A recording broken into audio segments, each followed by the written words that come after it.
नमस्कार शेतकरी मित्रांनो, आज आहे 22 फेब्रुवारी आणि आपण बघूया की आज रात्री कुठे पावसाची शक्यता आहे. यासह उद्या कोणत्या जिल्ह्यामध्ये पावसाची शक्यता वाढलेली आहे या संदर्भाची माहिती तेव्हा आपण व्हिडिओ शेवटपर्यंत नक्की बघा. या ठिकाणी जे कमी दाबाचं क्षेत्राची तीव्रता वाढलेली होती, तर ते अधिक गडद झालेलं आहे. परंतु याची तीव्रता जरी वाढलेली असली, तर हे अंतर्गत विभागामध्ये येण्याची शक्यता खूप कमी आहे. हे असंच पुन्हा रिकव्हर करण्याची शक्यता आहे. म्हणजेच अ, पुन्हा पूर्वेकडे सरकण्याचा अंदाज आहे. म्हणजे पश्चिम किंवा पूर्व अशा प्रकारे या ठिकाणी जाण्याची दाट शक्यता आहे. अशा प्रकारचा जरी याचा ट्रॅक असला, परंतु याचा प्रभाव जेव्हा हे माघारी फिरेल अशा प्रकारे बंगालच्या उपसागरामध्ये, त्यावेळेस नक्कीच त्याचा प्रभाव जो असेल, तर आपल्याला विदर्भाकडे आणि खास करून दक्षिण मराठवाड्याकडे बघायला मिळणार आहे. आत्ताच आपण बघितलं तर दक्षिण मराठवाड्याकडे चांगल्यापैकी ढग आपल्याला बघायला मिळत आहे आणि उद्यापर्यंत अजून चांगलेपैकी जे ढग असतील, तर ते आपल्याला विदर्भ असो किंवा दक्षिण मराठवाडा या ठिकाणी पोहोचतील. यासोबतच मध्य महाराष्ट्रामध्ये काही ठिकाणी परिणाम करण्याचा जास्त अंदाज आहे. कारण की उत्तर दक्षिण अशा प्रकारचा एक परस्पर विरोधी हवेचा ट्रॅक तयार झालेला आहे आणि त्यामुळे जे असेल तर अरबी समुद्रातून काही प्रमाणात बाष्प पोहोचत आहे. परंतु जसंही हे रिकव्हर करेल त्यावेळेस जे बाष्पाचा पुरवठा असेल तर हा आपल्याला बंगालच्या उपसागरमधून दक्षिण मराठवाडा आणि विदर्भाकडे पोहोचण्याचा दाट अंदाज आहे आणि त्यामुळेच उद्या जे असेल किंवा परवापर्यंत मराठवाडा असो किंवा मध्य महाराष्ट्रामध्ये काही प्रमाणात पावसाची ॲक्टिव्हिटीज अजून काही जिल्ह्यामध्ये वाढण्याचा अंदाज आहे. कालच्या पावसात जर आपण स्थिती बघितली तर मराठवाड्याच्या दक्षिणेकडील विभागामध्ये काहीसे थेंब आपल्याला बघायला मिळाले आहेत.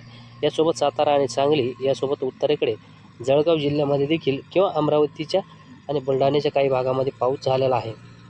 जर आपण आता बघितलं सध्याची परिस्थिती काय आहे, तर पश्चिमेकडील विदर्भामध्ये आपल्याला पावसाचे ढग दिसत आहेत. यासोबतच दक्षिणेकडे मराठवाडा, बीड आणि परभणी हिंगोलीपासून ते नांदेड लातूरपर्यंत चांगल्यापैकी ढग या ठिकाणी दाटलेले आहेत. या ठिकाणी सध्या पाऊस चालू असेल. या व्यतिरिक्त सांगलीच्या दक्षिणेकडील भागामध्ये काहीशा गडगडाट हलकासा या ठिकाणी होत असेल किंवा एक दुसऱ्या विजा या ठिकाणी चमकलेल्या असतील. अशा प्रकारच्या या ठिकाणी ढग आहेत. जरी विजा नाही चमकल्या, परंतु हलका गडगडाट होईल अशा प्रकारची स्थिती आहे. आणि काल जो सातारा आणि सांगलीमध्ये पाऊस झालेला आहे, या ठिकाणी देखील आज काही प्रमाणात ढग एकवटलेले आहेत आणि आज रात्री देखील काही प्रमाणामध्ये या ठिकाणी हलकीशी होत नाही पावसाचे थेंब या ठिकाणी होऊ शकतात. कालचं जर आपण पावसाचं अजून जरी नोंद आलेली नसली, परंतु नगर जिल्ह्यामध्ये काही ठिकाणी थेंब पडले असतील अशा प्रकारची कालची स्थिती होती. ती सांगता काल आपली राहून गेलेली आहे. उद्यासाठी जर अंदाज बघितला तर प्रथम अहिल्यानगरमध्ये उद्यासाठी काहीशी पावसाची शक्यता जी असेल तर या ठिकाणी निर्माण होईल, जो की आपण अगोदर या ठिकाणी अंदाज दिलेला नव्हता. परंतु उद्यासाठी काही प्रमाणामध्ये अहिल्यानगरमध्ये होईल आणि छत्रपती संभाजीनगरचं देखील सिल्लोड किंवा अशा प्रकारे आपण पावसाचा अंदाज दिलेला होता. त्यामध्ये वैजापूरचा एक दुसरा भाग येऊ शकतो आणि त्यासोबतच फुलंब्रीचे देखील काही भाग जो पश्चिमेकडचा असेल आपल्या अंदाजाच्या व्यतिरिक्त या ठिकाणी देखील उद्यासाठी पावसाची शक्यता निर्माण होणार आहे. या व्यतिरिक्त दक्षिणेकडील मराठवाडा असेल किंवा मग पूर्व विदर्भ असेल या ठिकाणी आज रात्री देखील पूर्व विदर्भामध्ये आपल्याला पाऊस काहीसा वर्ध्याचा भाग म्हणा किंवा मग यवतमाळ यासह चंद्रपूरचा काही भाग आणि अजून थोडंफार वातावरण अनुकूल झालं तर सध्या तर पाऊस गडचिरोलीच्या आसपास देखील काहीसा चालू असेल दक्षिणेकडे, तर हाच पाऊस काहीसा रात्री उत्तरेकडे देखील सरकू शकतो. परंतु ही शक्यता रात्रीसाठी कमी आहे. उद्या अगदी सकाळी या ठिकाणी पावसाचे ढग जमा होतील. त्याचनुसार उद्या ह्या संपूर्ण ठिकाणी उद्यासाठी पावसाचा अंदाज असणार आहे. या व्यतिरिक्त जर पाऊस आपण बघितला तर उद्या कोल्हापूर, सांगली, सातारा या ठिकाणी देखील पाऊस होण्याचा अंदाज आहे. पुण्यामध्ये देखील अहिल्यानगरच्या दक्षिणेकडील भाग आणि बीडमध्ये देखील पाऊस उद्यासाठी होऊ शकतो आणि जालन्यामध्ये देखील काहीसे ढग एकवटू शकतात उद्यासाठी.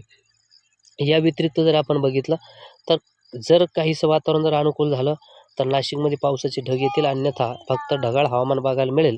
पावसाची जास्त शक्यता नाही. कारण की उत्तरेकडून जे आपल्याला ढग येत होते, बाष्प येत होतं ते आता बंद झालेलं आहे. बंगालच्या उपसागरमधून अशा प्रकारे मराठवाडा आणि विदर्भाकडे ढग बघायला मिळत आहे. तेव्हा आपण संपूर्ण व्हिडिओ बघितला त्याबद्दल तुमचे मनापासून धन्यवाद आहेत. व्हिडिओला नक्की लाईक करा, यासोबत चॅनल सबस्क्राईब करा. धन्यवाद.